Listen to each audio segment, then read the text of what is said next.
Hi, Mrs. Sutherland here, and I want to share with you some books today about the presidential election, considering the vote is just a couple weeks away. So today we're going to talk about Rock the Vote with a great book. In our political system, we mostly are run by Republicans and Democrats, and our main Republican right now is Donald Trump, who is running for president. We do have some books on Donald Trump. The book he wrote crippled America when he was running for president, and an older one, Trump Surviving at the Top. If you were a Trump supporter or enjoyed his time on Celebrity Apprentice, you would probably really enjoy either of these books.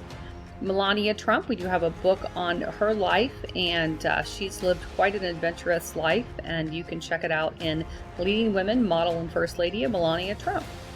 And of course, any president wouldn't be it wouldn't hurt to leave out the words we live by, the annotated guide to Constitution, anytime the election comes up or anything political. This book is a really terrific guide to the Constitution and helps clarify things. On further candidates or further Republican electors that we have in our library we have Nikki Haley. Can't is not an option. She was the first female governor in South Carolina. She is also of Indian descent, and that was a first as well. And she has lived a very powerful and goal-centered life. She has been very successful in overcoming some challenges. So I enjoyed her story. Can't is not an option. That would be a great one in our biographies. This book, John McCain's The Restless Wave, was published shortly before he died. He has been a Republican supporter or senator for many years before he died, and he was also a prisoner of war, and that, I'm sure, colored much of his experience in his political life. The book Images of Greatness is actually a photograph book, a photography book, a collection of Ronald Reagan, and some wonderful photographs of his time in office. And then George W. Bush, A Charge to Keep, is a book written by George W. Bush about his experience as president and his political life as well. On the Democrat side, we do have the two books that Barack Obama, that he's become very famous for. They were published before he was elected, and they kind of drove some of his popularity. The Audacity of Hope, which is kind of an essay-driven book, and then Dreams from My Father, which is more of a autobiographical account. Becoming is Michelle Obama's autobiography.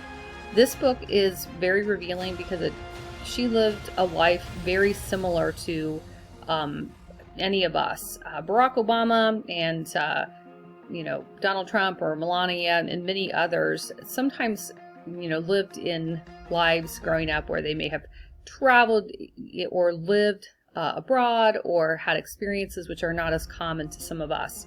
But Michelle Obama went to public school and then lived in a very small home, a small actually a shared family home. And so her experience, I think, is more reflective of many of us. So I hope you enjoy Becoming.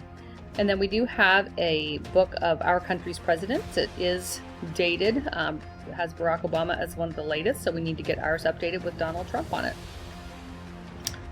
Some other Democratic candidate books that you might find interesting if you lean that way.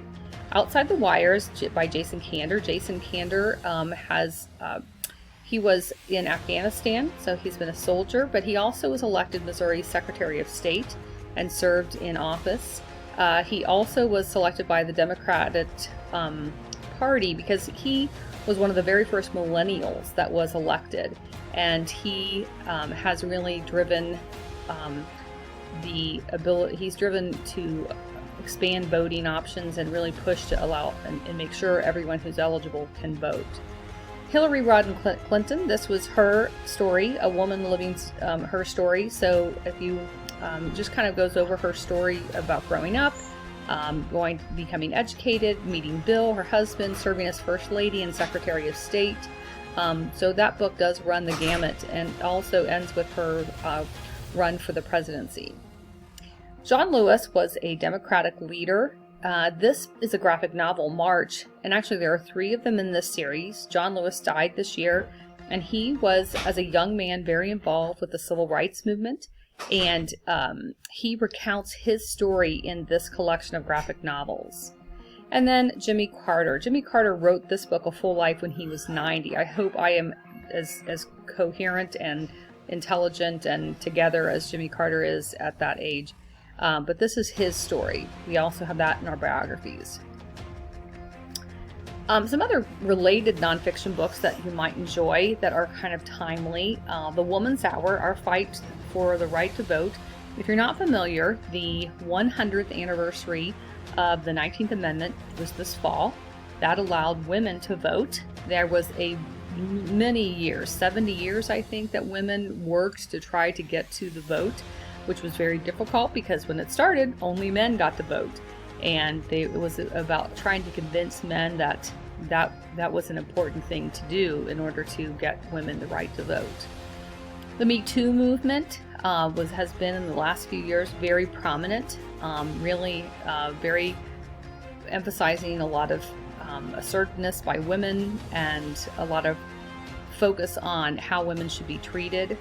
And so this book kind of accumulates a lot of articles by the New York Times on the Me Too movement. Stamped from the Beginning is from Ibram X. Kendi, and he is a scholar who has written a great deal about racism.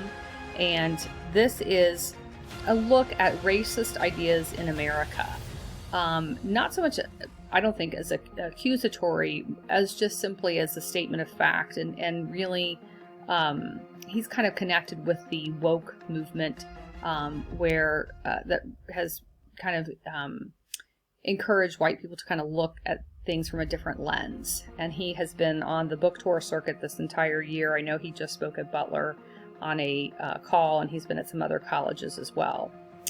The Millennial Makeover is a little dated now, but the millennials have transformed, have lived through the cell phones, text messages, YouTube, all that social media that has really changed our political landscape.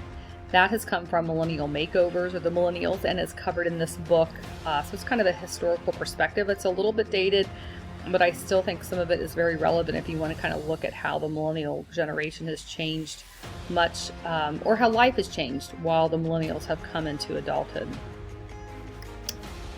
Now, if you want to look past the election and are tired of real life and are sick of advertisements for elections, I get it. Maybe you just want an escape. We do have some election-connected books that you may find interesting. Wide Awake is by David Leviathan, and he writes this story about in kind of a futuristic America. So it's right now, but it's not obviously happening right now, because there is a Jewish gay man running for president, and or for state senate. No, for president. Yeah, that's what it is. And he wins, but there is a contesting of the.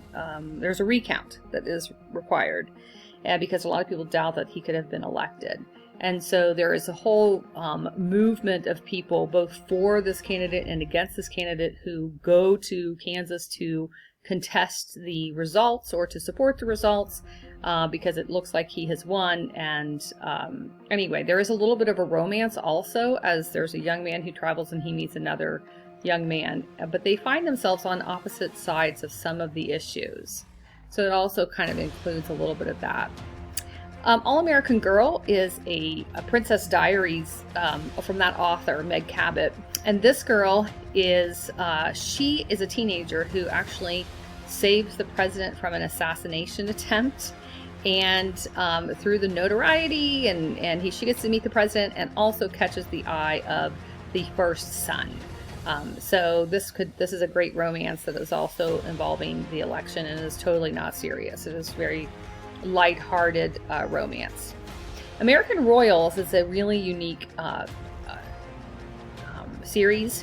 There are a few in this series, and it reimagines America as if there was royalty. We've gotten rid of the presidency and voting, and instead we have a royal family. And the royal family has to choose their successors, and that's who serves as our president. So it's a really interesting take of the future or a future in America. So check that one out in the fiction section. And then Blackwater by Doris Carol Oates is fiction, but it is totally based on a true story. Teddy Kennedy, Democratic brother to John F. Kennedy, had a scandal. It was made into a movie called Chappaquiddick, I think is the name of it.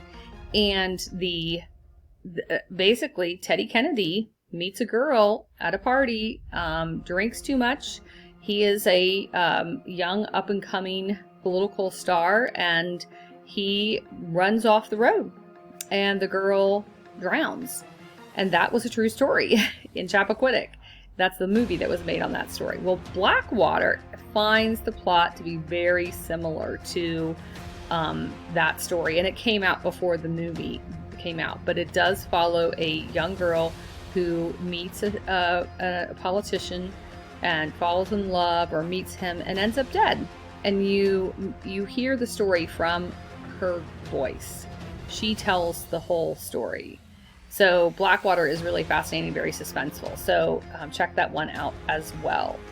Well, I hope you find something to read, election-wise or not. I hope to be back and meet with you soon. I am at a book fair at Aurora right now, so take care and find some really good books.